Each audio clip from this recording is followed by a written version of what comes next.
Hello, welcome to our Early Learning SF video tutorial channel.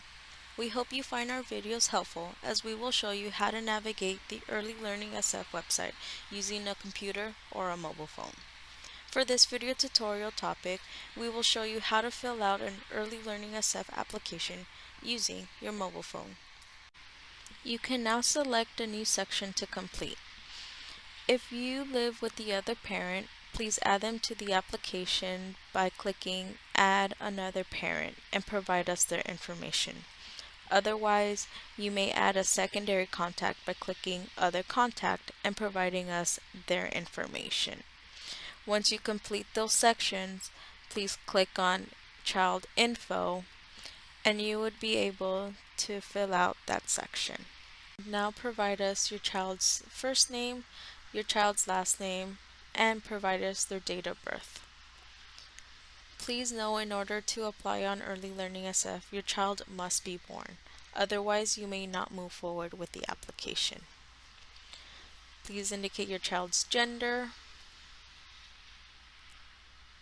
and let us know the languages spoken at home.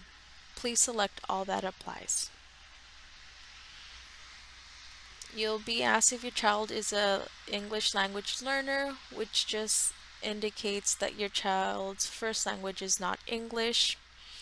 You then will be asked to identify your child's race. Please select all that applies. Down below, you will then be asked if your child has an open CPS case or if your child is at risk of being involved in a CPS case. You will also be asked if your child has any special needs. In the case that you have a developmental concern, please indicate that below. You will then be asked if at least one of the parent or guardians were born outside of the US.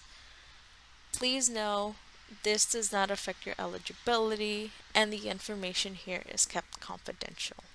Once you're done, please click Save and you would go back to the main page.